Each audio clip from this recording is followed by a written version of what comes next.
Welcome to New Earth Lifestyles. I'm Janie King, your host of the show. Thank you for joining us today. This is March 13th, 2014. We're in Manchester, New Hampshire at Manchester TV. Thank you to Manchester TV for this lovely space that we have to talk about stuff that a lot of people don't really know about. New Earth Lifestyles, new ways of looking at life, new consciousness. And today I have my beautiful friend here, my guest, Kathryn Samuelson. And she's going to be talking about what she does in this beautiful book that she wrote. And you are a psychic. And a life coach. And a life coach. Yes. Great. And so we'll be talking today with Kathryn about those things. So thanks for joining us. And I just wanted to say before we got going, I will have some other guests coming up.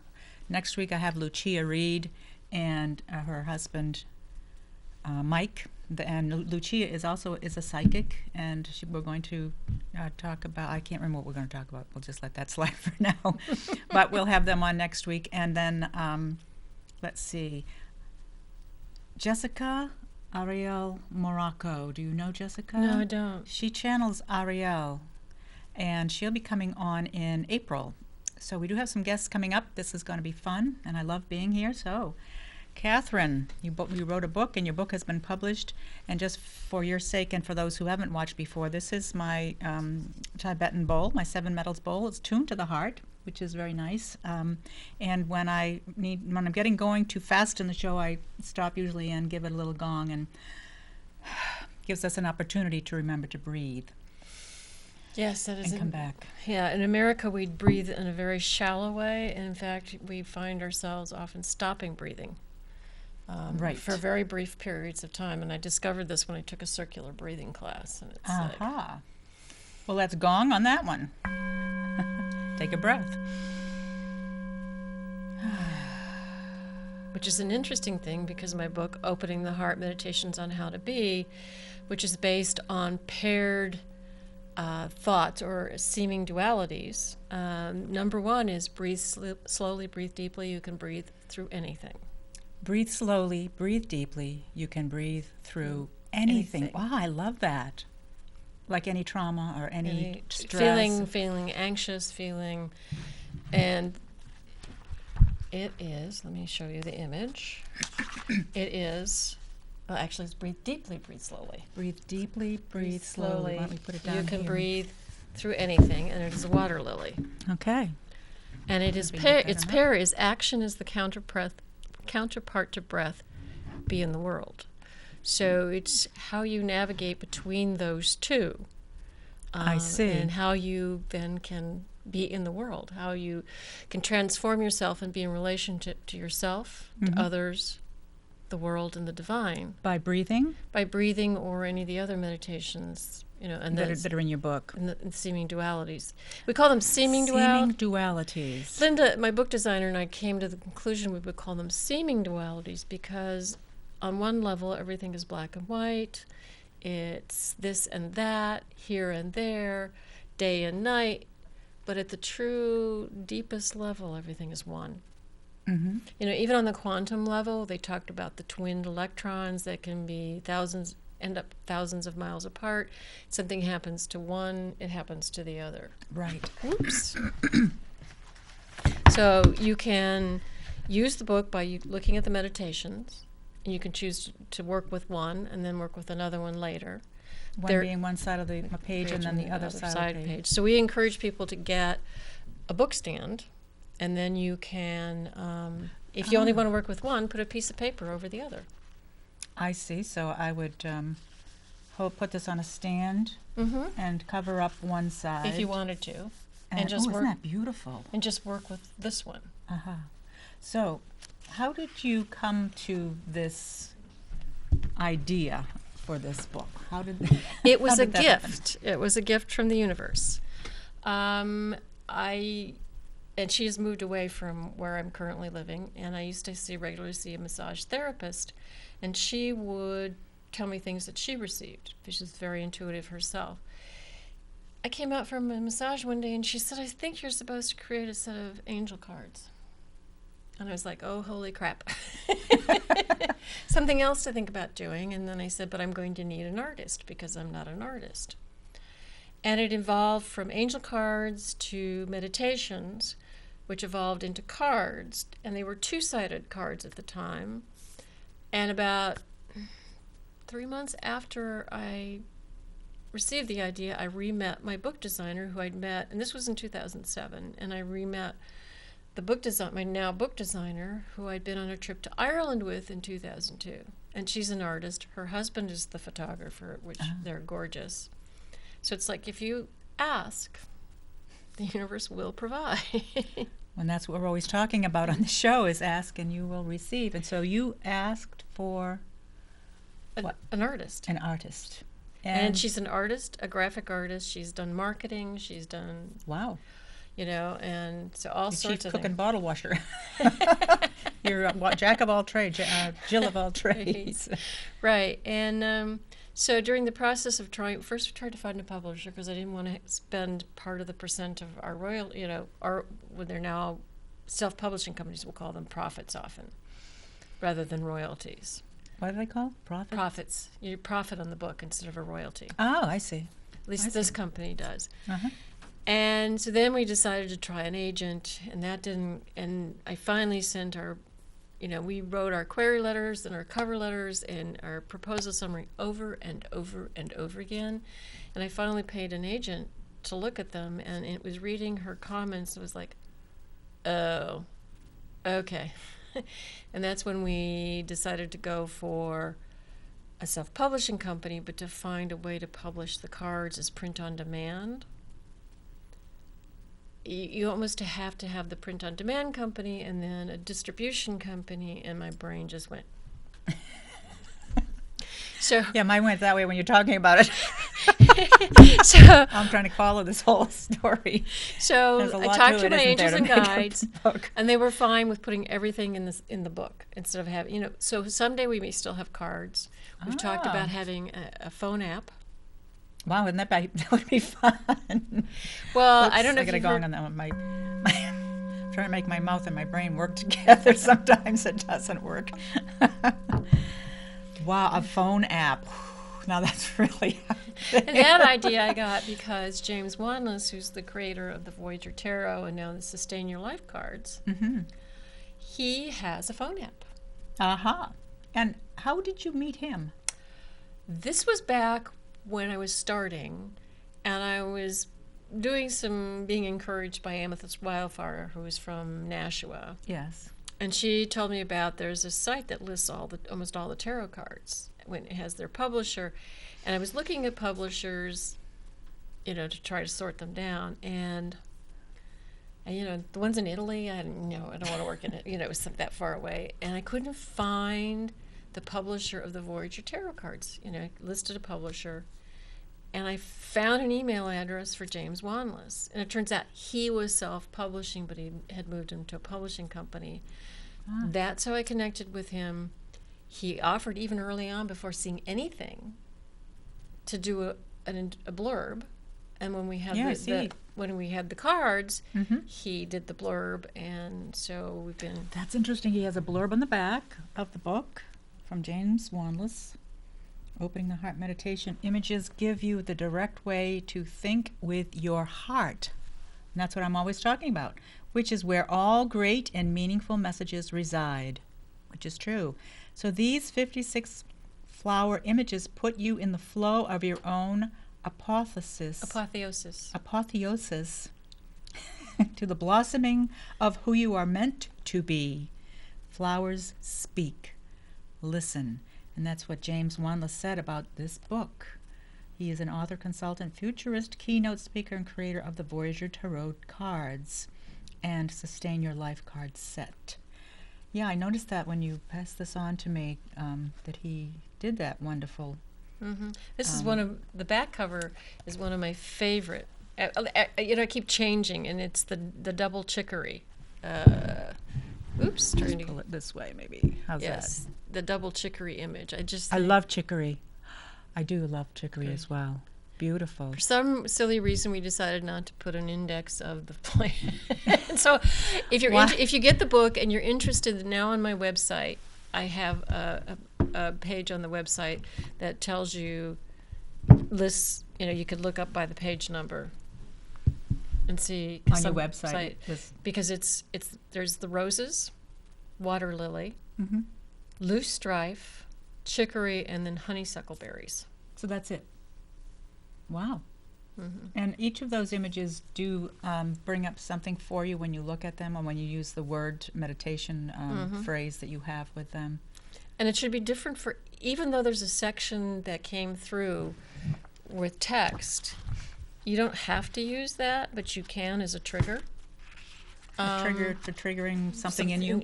Trigger something in your meditation. And in fact, Linda and I were laughing because neither of us had actually worked with the exercises or the images for a while, because we've been living with them so long, and I was had a bit of trepidation about actually doing the exercises, thinking, well, it's possible it's only going to be the same stuff coming through.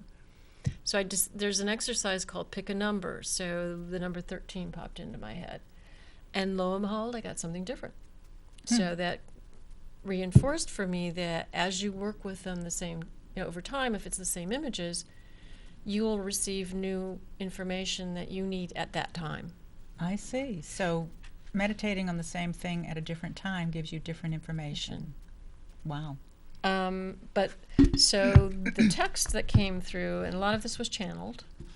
You channeled this? From the angels and guides. Mm-hmm. Breathing slows down our minds and bodies. It allows us to clear out anxiety and dread. By following our breath, we can journey to that calm inner place of ourselves. And this is the number one image, the breathe deeply, breathe slowly. You can breathe through anything.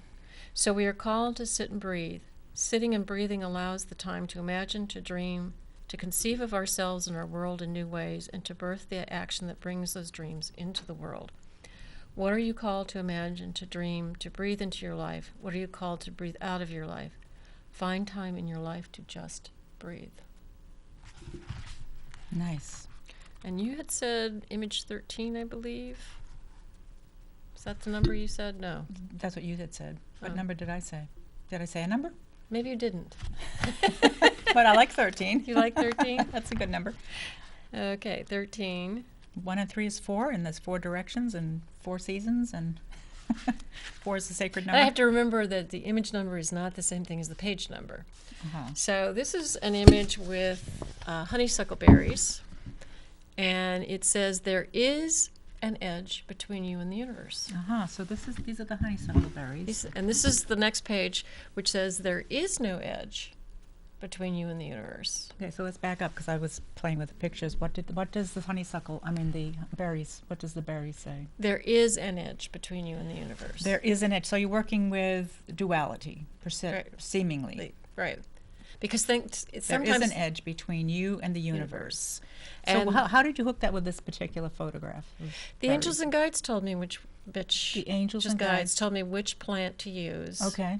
And then we just sort of went through all the images that Linda had called from what David had taken, the photographer. Photograph. He saw the Yeah, and so you have 7 or 9 photographs. No, we have 5. 5. Okay. But they're 5. different. They're different. It's like it's not the same rows. Oh, I see. And So it's you different have- angles of the water Okay. lily. It's I different see. angles of the honeysuckle berry. I get that. Okay, so you have 5 flowers with all different direction, all different points of view Right. of the flowers, and different flowers, different actual flowers, but different roses. Right. Ah. So then the pair for this one, which is the loosestrife, this is loosestrife, for those people who don't know, says there is no edge between you and the universe. Okay, so let's just sit with that. Can we just sit with that? Sure. The first one is there is an edge between you and the universe, and the second one says there is no edge between you and the universe. And how can both of those How have can- reality? How can both of those have reality? And so it's almost to me like Zen. It's like a Zen koan. Koan, however you say that, of how can you be and not be at the same time? Being in nothingness. Being in nothingness. Yes. How can you be connected to everything but still be solid? True. How can you have if what science tells us is true, that when you get down to the atomic level, there's all this empty space. Mm-hmm. Well, I've come to believe that what science tells us is not true. Because it's only a little inkling of what is. Right, but there doesn't mean that pieces of it don't True. have meaning and truth. That's true, and we have to start somewhere with what we have. So it's the interesting thing of atoms being mostly empty space, Mm-hmm. but they combine in such a way. They create this perception of solidity as being solid. Right. Right. That this dust really exists. Mm-hmm. All right. And that's all an illusion. Or so maybe the Buddhists tell us, if I understand Buddhism correctly. I tend to call It's an illusion, but don't try and walk through it. This door's an illusion. So I would like to get back to this concept of what you've done in your book, because it's fascinating. So we're working with a duality. So one side is a picture of a flower that says one thing, and the other's the opposite. The pair, you call it, is on the other page that is saying the opposite, and meditating on one. Or having a difference. A difference. Have Yeah. some type of a difference from one to the other. And so... you can meditate on one at a time. You can meditate on both at a time. and when you meditate on them, how would you do that? I would sit in front of it, sort of kind of integrate the image, breathe deeply, and go into a regular meditation. Personally, I would close my eyes and then sort of recall that image and that meditation. But, you know, if you wanted to leave your eyes open, because people meditate in different ways. There's the Zen meditation where you sit and stare at a white wall with your eyes open. There are meditations where you close your eyes. So it's based on how you want to, what you're comfortable with. Okay, so there's no instruction as far as how to meditate. There is some basic instructions. Okay. But it's what you're, What you're accustomed to. What you're accustomed to, and what makes sense to you in using the book. Okay. And would a person do one a day or there's really no rule or no instruction as far as that's concerned, how often to do this or how long? It's what the heart wants. What the heart wants. And what's your experience been of your heart from you've said you've been living with these images and these phrases. A shift, a transformation, kind of a more openness, opening the heart. Right. I don't want to be trite about it, but and so just for me, it's been a journey working with Linda, working with the book. I'm not the same person I was when I started. Can you say in what way? I think I have more patience because I wanted it now. It took 6 years, and then we're still, 6 years, wow.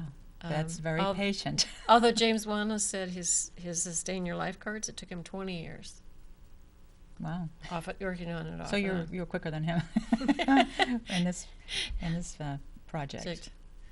Right, So, and in some ways I think I have a deeper connection to the universe in my angels and guides. From working with this. Right. Having to connect with it and figure out what makes sense for it. And so the angels and guides gave you the phrases and put those together with the text and the text and then the photographs. they told me what 5 plants they wanted to use, and then I had a chart of the saying, the paired sayings, and so then I sat down. I do something called automatic writing.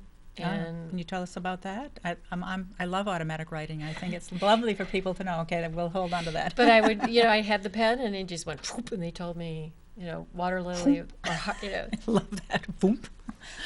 It has gotten faster over time. And there's some people who, when they do automatic writing, it's line by line. Not my group. They just over and over and over in the same spot. So I don't even use paper anymore because you can't read it. Oh, I see. So you keep writing over and over. They take over and they just write in the same line. I see. So. I had a psychic I saw that did that when he did his reading of me. He just would scribble just constantly, and he's talking to me about. He's just all. It's. I understand because some days I'm still getting the actual letters and words, and sometimes they just get so fast it scribbles. I don't necessarily tell the people I'm reading that, but it is just Well, as you some don't need people, to know. You don't need that information because you're saying it. You're speaking Right. it as it's coming through that. and as tarot cards or psychometry is the gateway, as I call it, for some people to tap into and connect. For instance, That's the pen. This is, how I, kind of let go, I think, of control. so when you're holding a pen, it kind of helps the information come through you and onto something because you're kind of right, and I'm letting go of the skepticism. Although it's still good to be skeptical in a way because it's like, is this me? Because we, as I'm sure as you know, doing readings, you have to step out of the way or you filter things. right. And we have our own belief systems. And so it's like, I remember doing a reading for somebody and she asked a question and I said, I'm having to stop here because I have to step out of my own belief system. And she actually said that she appreciated that I was acknowledging it, And that's a good thing, to show Right. your authenticity and the reality of where you are, that you notice that within yourself. Love. And that's important to do. Okay. So let's gong to that. You know what else gonging does? It makes us smile. And that's a good thing. Well, I find it easy to smile with you. Great, because our hearts are connected. I'm a heart person, an open-hearted person, and so are you. So I want our hearts are kind of like. I want to tell the audience that Okay. I have been, if client is the right word, of Jane's and her friend Brenda doing energetic work, and I could recommend seeing you just by yourself for the energetic work. Well, thank you. Thank you. That's very kind of you to reveal and divulge that intimate relationship. But thank you. You're welcome. It was very powerful work with you and Brenda. It Yes. sort of became a money issue, as you know. So, well, that's nice. Thank you for that compliment. And I think that's one thing that we resonate when I'm with you. Our hearts just sort of do this little dance between us and around us, and there is a sisterhood or some kind of a something that is Going on Going on. out in the metaphysical. out there somewhere and in here somewhere and everywhere. Here, there, and everywhere. Here, there, and everywhere. And the longer I do this, the more I'm finding that that's kind of how I love to be with people. Anyway, I used to be very terrified of people. When I was an accountant, and the first time, I'm going to say the first half of my life, first 2/3 of my life, I was terrified of people. And I was an accountant, and so this is a whole new me that I'm enjoying because I haven't lived this way before. And Well, it's really, I am a dyed-in-the-wool introvert, so am I. pretending to be an extrovert. Well, not Ended up pretending, being a you're lawyer. Wow, and lawyers usually are extroverts. Yes, so I had to pretend, So you were a lawyer. I wanted to talk about that. I wanted to know more about how you moved from your lawyerhood to your This hood? This hood, whatever this hood is. Your current hood. The metaphysical hood? Metaphysical hood. Yes, yes. So how did that happen? Well, I became a lawyer because I had a self-designed liberal arts major from Southern Illinois University, Carbondale, because I didn't want to be anything in the book. When you went in the course catalog. Oh, you didn't want to be any of the professions that they tell you have to be? I flipped through the whole book going, no, no, no, no, no. I'm like, oops. But at that time at SIU, you could create your own degree. You had to have a Nice. sponsor for it. Mm-hmm. And I put a little of this together, a little of that together. And I was walking down the street in Carbondale, going to or from class one day as a junior, and went, oh dear, I can't make a living with this. And what And I were you- went, well, I'm not very good at math, so that kind of leaves out medicine. My father was a doctor, and medicine see. and any kind of science. And I followed my two sisters through school. In fact, one of our high school teachers, we'd all had, looked at me one day and said, Ann, Jane, Kathy. It was like, well, I didn't want to go do whatever they were doing. So when you say that the teacher went through all your sister's names before she got to you, so you were kind of associated with what they were doing. High school history teacher, yep, he did that. And we didn't look alike, so that was interesting. Yeah. And so I knew that any graduate degree that required calculus was going to be something I wanted to avoid, and I ended up in law school. Law school. Yeah. No math required. No math. Reading, writing, and no arithmetic. But I had a couple people say, well, you don't think like a lawyer, because most lawyers think in a very linear fashion. And I'm like circular, spiral, over here, there. I would get where I needed to go, just not in the usual progression. Maybe that's the problem I had when, because I have a math degree and I did my student teaching, and the teacher actually in the back of the room said, no, that's not how you teach that, even though I was coming to the right answer, but she wasn't happy with the nonlinear way in which I was teaching math. So maybe that's why I didn't become a math teacher. But anyway, so I always knew I probably wasn't going to be doing it forever. And in about 1993, through some information I got there was a book called Ask Your Angels. It could be in print, it could be out of print, and this is before a lot of the card sets, and you could create your own card set. And a number of occasions, the card about something about automatic writing came up, and I was consulting then, and could still consult off and on, a psychic who channels a being by the name of O'Brien. And O'Brien one day said, you should try automatic writing. So I started that. It fits in, unlike the guy who wrote Conversations with God, where it's, the way he reports it is it just flowed. No, it was a word, it was half a sentence, it was a phrase. We still don't do punctuation.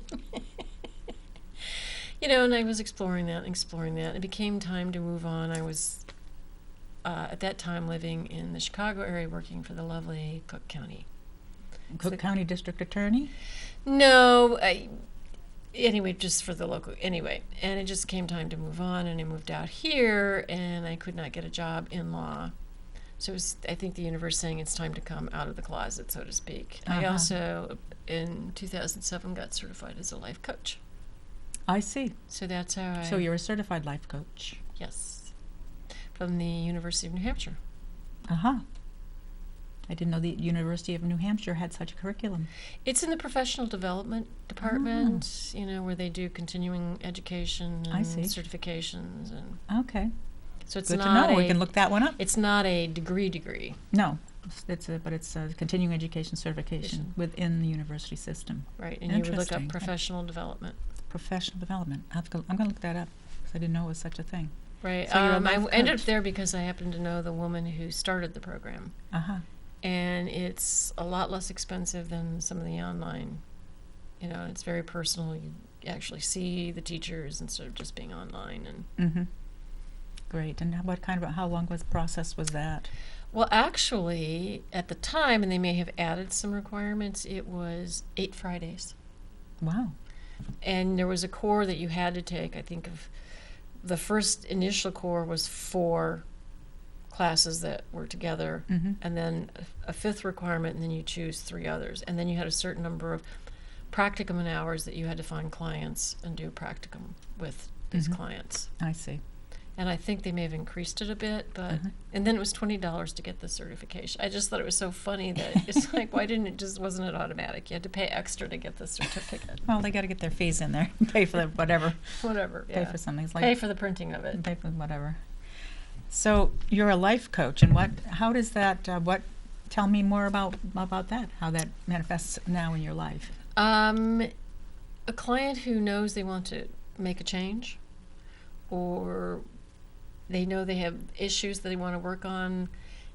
We obviously have to be careful. We're not a doctor. I am not acting as a lawyer. You're not a therapist.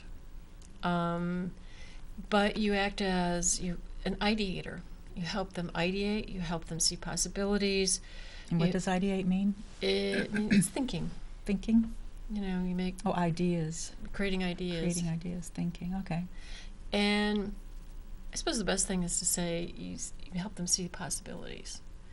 And then you help them figure out steps to get to where they want to go. You act as a nudger, a reminder. It's like, so you haven't, we've talked about this for 6 times and you haven't done it. What makes you think what's, getting in your way here? Sometimes it is saying, I really think you should see a doctor about this, or I think you should see a therapist about this, because this is beyond me, Mm-hmm. beyond So my... you do some referring when people get to a point where you feel they're, they're Right. And I more. call it giving people homework. Mm-hmm.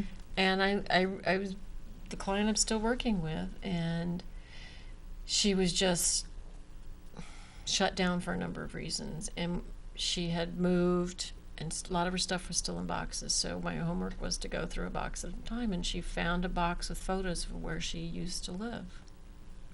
And it reminded her that's where her, so then she saw the possibility of moving on. I see. And so we've gotten her back to where she really wanted to be.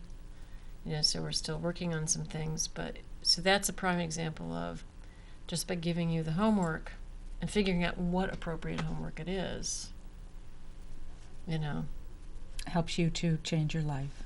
helps them, The client, to change right? in the direction that they're desiring, or helps them to find the direction. Yeah, I had a long conversation with a woman who thought she wanted a life coach, but she wanted me to make a guarantee that That she was going to change her life. that her particular goal would be accomplished in whatever time period Mm-hmm.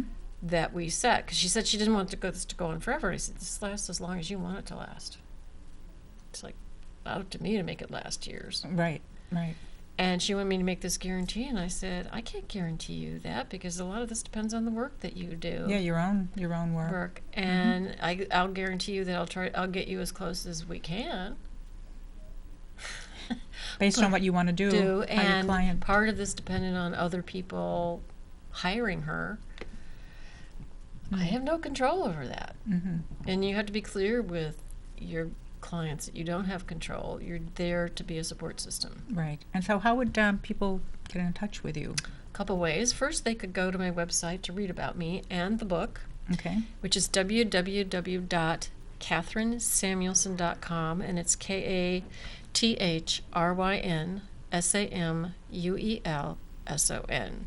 because there are 24 versions of Kathryn, Kathleen, Katria. Plus, some people actually want to spell my last name Mule instead of Muel. Don't know why. So there's. Well, I Googled you this morning to get your, I couldn't find, I remembered to find your email to me to find out if you were coming or not because of the snowstorm, but I think I ended up Googling you and you came right up. Right, but you have to spell it correctly. Yeah. That's the issue. So there's information on there about my services, my fees. Mm-hmm. There is a link to purchase the book through the website. And you can also get it on Amazon online, Barnes & Noble online. Great, so we could find it anywhere, everywhere. The truth is... Opening the Heart, Meditations on How to Be. The truth is, like with many authors and, musicians, if you purchase it through the website, Linda and I will actually make more money because there's this thing called trade discount that you have to deal with. And I do feel I should say that there's one small typo in the book, which is page 125. Right here. Which will not be bookmarked there. Which will be bookmarked in that book. No. So we are in the process of getting it corrected. So hopefully by the end of the month, the revised version will be out. Good. So please feel free to buy it now, but know that on page 125, where it says meditation image 44, it should be 41, because it's a meditation based on the elements, and it refers you to the wrong meditation image. Whoops. But it is in the process of being corrected. So what's going on that?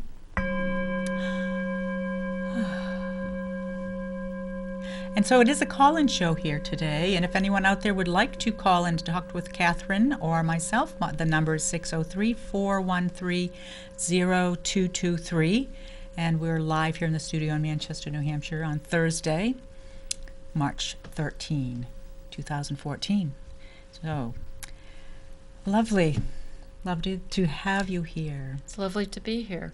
And I must say, you should call in, and Jane gives a wonderful reading. Mm-hmm. I do. feather readings, and I'm. Which I still want to do someday. You haven't had a feather reading yet. No. I've had a reading from you, a couple of readings from you. Now, when you read me, it was tarot. Or No. angel cards. No. It was your own cards. What was it? I No. can't remember. I'm sorry. It was automatic writing. Automatic writing.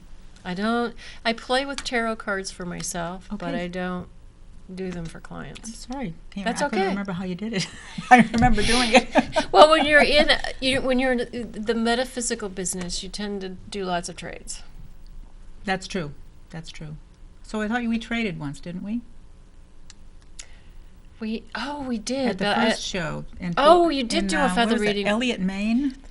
Oh no, it was Didn't I meet you? Norm's show. Was it Norm's show? You did do That's a feather right, I did. reading for me. That's right. Norm's show. That's See, right. I So can't even remember.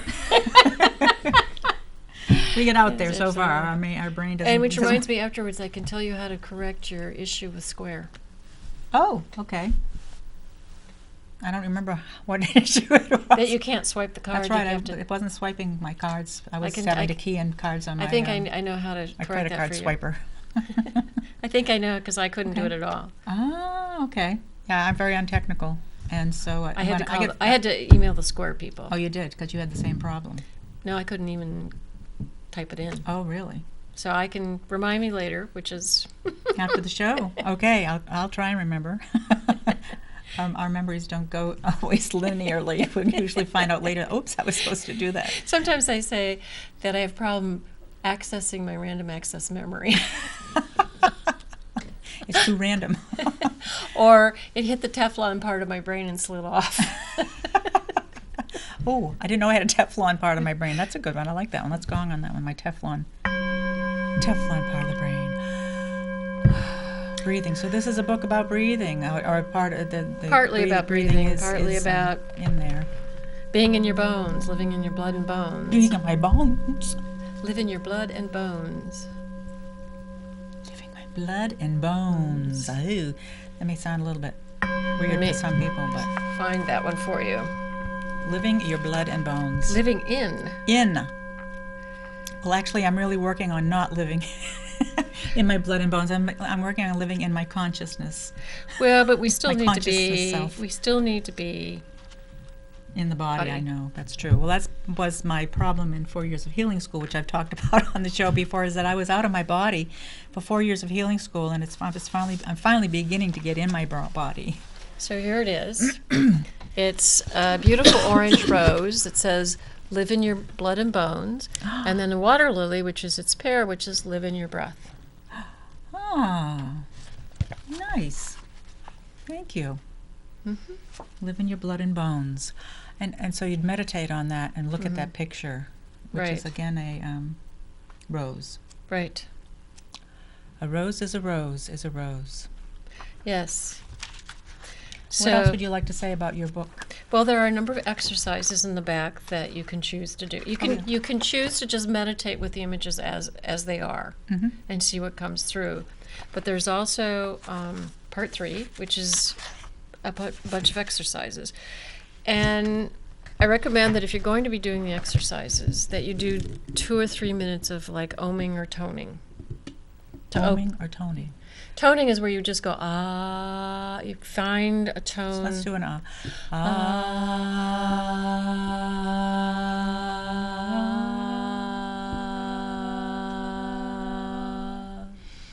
Okay. And you find that tone that resonates with you, because we all have a frequency. And it's aimed at opening up your throat chakra. Okay. And then you can choose to do one of 2 introductory meditations, one of which is related to one of the images, which is called the 4 elements, where you use that meditation image to go into meditation, and you see yourself in a beautiful field, beautiful blue sky, clouds, maybe a little stream trickling through, and you see a guide. And you walk over and it says, "I'm the guide of air, earth, fire, or water." And you sit with that guide, and it provides you the information that you need that day. And then you thank the guide and you come back. And even if you don't hear the words or you don't see it, you just absorb, and it may come to you in a dream. And so what you just said, is that in the book? It's in the book. Okay, great. One of the The four four elements. Okay. Another thing we're thinking about is finding somebody to write meditation music. Mm. There's this one based on the 6 directions. So you could just choose a card or do, the 6 directions. One is see a number. And then there's one called My Heart Story, where you pick a card, go into meditation, and use that meditation image as a gateway into your heart and ask your heart what its story is. Ooh. There's one where I feel that one. My heart went. I don't know if I want to reveal my story. There's another one that's similar, where you pick an image, meditate, use it as a gateway into your heart, and ask your heart to see what lives in your heart. And then you draw it. So a couple of them specifically say for you to draw. So people that want to learn how to draw, people that are artists, or even if you're not an artist, just get some crayons and draw what you see. Yeah, and whatever comes out, and you may not even see it necessarily first. Right. Or maybe you do see it first. Right. There's one that if you're doing them as a series or in a workshop that I do about halfway through, put on a bit livelier music, the meditation music, pull out the image of Dance Your Body Through Life. Have it out, and you just go a little wild. That sounds like my kind of get a little wild. Program. Get back into your body. Yeah, get down, get down, get down, get down. Then there's one called Connecting to the Energy of the Universe. Again, where you would meditate, and you choose either image, and hopefully I haven't, image 25 or 26. And if I can read upside down, one is the universe is a quantum universe. I'm sorry? One is the universe is a quantum universe. The universe is a quantum universe. And the other is the universe is a Newtonian universe. And you choose one of those to help you as a gateway into your heart. Thank you. And to connect and see the energy of the universe. And that one you would also draw on. You can always write about this stuff. This is very powerful, this book. And you know what? There's not a lot of writings. A lot of people would love to look at it because it's so many pictures. That's a good thing. It's a picture book that you can learn from with small steps, small pieces but they're big, small but big. This is the dichotomy in this book. It's the perfect book for people that don't want a lot of words. So there's a lot of pictures. There's one called What Energy Blocks Exist in Me. So you use the meditation to go in. What energy blocks exist in me? And we all have energy blocks, don't we? So you use the you find a meditation. Linda had not done the workshop. I have to tell a story on Linda, the book designer. I hope she will be all right with that. And she kept getting a card that she didn't like. Oops. So there's a telltale sign there. You will get an image that you don't like, that you need, that is useful to you. So it's like, okay, I don't. But anyway, so you will get what you need out of this. You'll get what you need, even if you don't like it. You have to sit with it. You have to sit with it. So again, sometimes there are people like me. Sometimes I see brilliant things in meditation. Sometimes I don't. It's sort of a thought. So don't be frustrated if you don't see things in meditation. Again, it may come to you later in a dream. Mm-hmm. Then there are a few pages. Each of the exercises has some room to journal. We encourage you, if you're going to use it over time, get another journal because you'll run out of pages. There are a few extra pages at the back. The last exercise is one that I recommend that if you're working with the book regularly, that you do. Hello? Somebody here? Something went bloop.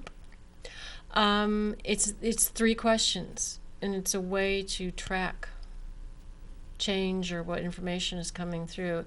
And then each one is on a separate page, and you're supposed to read the question and answer it like in a sentence or two. Immediately. Mm-hmm. So I'm going to ask you these questions, Janie. You're going to ask me? Yes. I'm realizing that might have been a little message that came through the little boop. Nope, I guess not. It wasn't mine. It was the universe talking to us. It was like those little bubbles coming up from down below. Okay, so the first question is, And I should tell you this So story. what's the purpose of doing this? What am I... So after you've, been working with a book, particularly if you're doing a number of the exercises. Okay. Excuse me, it is dry in here. Mm-hmm. Winter. Or, if you, over This is how I time, do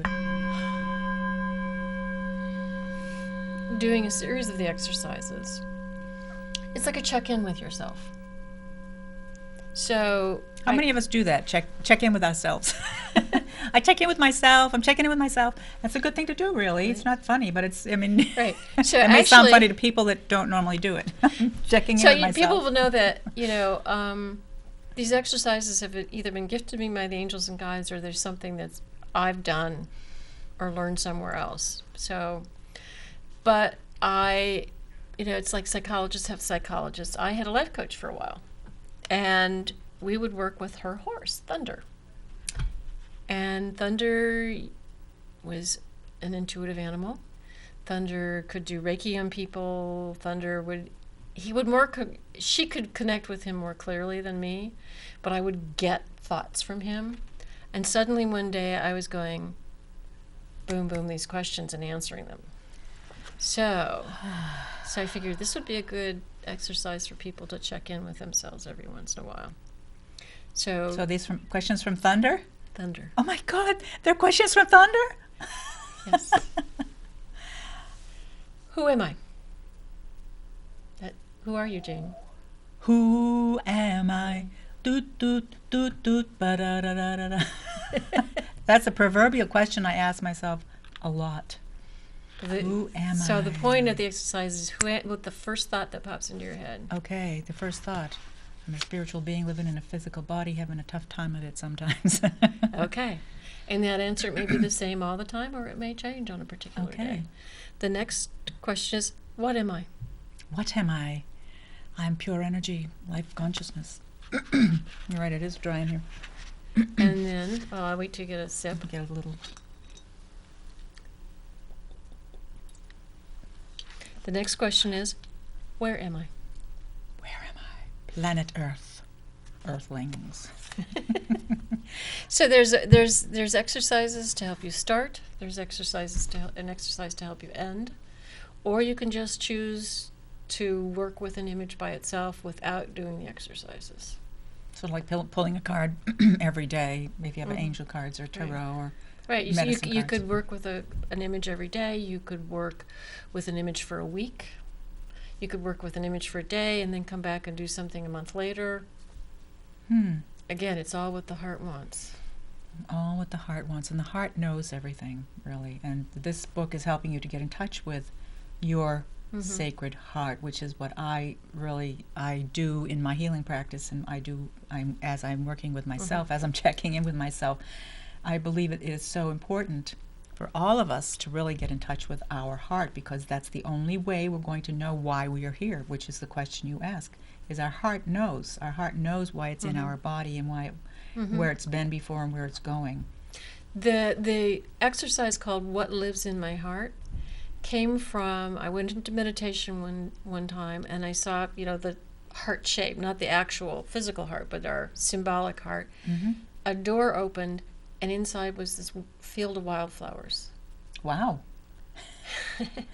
And I actually did an image, a drawing, a mixed media piece of it. Wow, nice. And what did that say to you?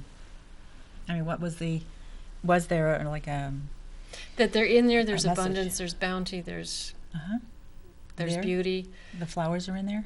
Yeah. I know it was in there. It was in my heart. But the heart is a beautiful thing. And getting in touch with our heart is like getting in touch with a part of ourselves that we've forgotten, that we've kind of pushed aside. And there's actual knowledge in our hearts. Yes. And interestingly, how do you know that? Well, there's been research that shows that we actually have the brain, the gut brain, and the heart brain, because there are brain cells not only in the brain but in the heart. Yes. And in the gut. And I don't remember. In the gut. And I don't remember which brain cell it is, but there's one kind of brain cell that there's actually more of them in the heart, according to this research, than in the brain. It's probably efferent, because of efferent neurons send messages away from the organ, whereas brain, the ones we consider But the brain cells. the blog post I read it in, if I remember, I'll send you the link. Send it to me. I'd be interested in knowing that. And then there's been research that your heart actually transmits an electromagnetic field, and it seems to receive an electromagnetic information, so back and forth. It's a receptor and a transmitter. I believe that, because that's a lot of what I teach, is on some of the heart just math. Even on the actual physical level. Yeah, a receiver and a transmitter. That's a great way to look at our heart, receiving and transmitting at the same time. Although when it came through in the book, before I found that out, came through as receptor. The heart is a receptor. A receiver. Receptor. Very fascinating. Good information. The heart is an amazing being. I call it a being in my chest, in my body. And when you say check in with yourself, that's one place that I like to really check in and get to know my heart better, my heart's longing. In fact, I had a horse for a while. I grew up with horses, and I had a horse last year for a few years. I gave him away a year ago, and but he actually did feather readings with me. I had him in a 60-foot arena, loose, and I set up my feather stuff in the center on blankets, and I would have a person that I was reading across from me, and they would choose feathers, and he would go around the ring or come into us or do certain things and tell me what to say, and also his body language. Like one time he came right up behind the person, and he was just standing with his nose almost on their back, like telling. I think that he was saying to this person that I was reading that you need to watch your back. You need to take care of what's happening behind you. And so he would do things like that. He would read with me. Sounds like thunder. Yeah. Well, pretty much all horses have that ability, I believe. And it's having a human in their life that can tap into it. Right. And to understand them and to treat them as equals. Because I believe animals should be treated like equals. Especially horses. So, anything else we didn't cover? We're getting close to ending. Well, I'd like to know what's up with you. What's up with me? Yes, what's new in your life, and okay. Do you have any events coming up? I do, actually. I forgot about that. This Saturday, if you want to come and make a drum, we have a drum building workshop in my studio in New London, New Hampshire, where you can make your own 15-inch shaman drum. And that's this Saturday from 9:30 to 4:30, and you have to sign up by today, actually, by midnight tonight, because in the morning I'll be preparing the hides. So I will actually be using deer hide, and I soak them overnight from tomorrow morning until Saturday morning, and you'll make your own drum. I do have a psychic fair I'm going to down in Enfield, Connecticut in April. That's quite a trip. And yeah, it is. Go down through Northampton, Mass, and down 91. And Wendy Birchall, I saw her actually at Elizabeth Foley's fair down in Nashua a few years ago, and she hooked up with me. And she actually also does a psychic event at the Eastern States Exposition out in Springfield, Mass, during the Eastern States Exposition in September, I think that is. And so I'm going to be doing that. I'm doing Norm's Fair in May. Are you coming to Norm's Fair? Yes, I'm doing Norm's Fair in May. I'm doing a fair in Portsmouth to support the Seacoast Astrological Association, which you can, I think they have a Facebook page now. It's March 30th. Okay. And it's at the Roundabout Diner, I believe the name of it is, in Portsmouth, in their conference room. Mm-hmm. And then I'm working 3 days in April at the Dark Star Philosophia in Rockport, Mass. And one of the days I'll be doing a book signing there. And Dark Star Philosophia? Philosophia, which is a bookstore? It's a metaphysical store. Metaphysical store. So it has some books, but okay. It's and then in June another event in Portsmouth, which it escapes me at this moment where it is. But also May 10th, I'm going to be at the New Hampshire Yoga for Peace event in Merrimack, which I will certainly be putting on my website. It's in Merrimack. I think it was Nashua before, wasn't it? Yeah, I think or Manchester, one of the two. Okay, great. Which is Terry and Jay Gupta, yes, their organization, and I will be selling books there. Mm-hmm.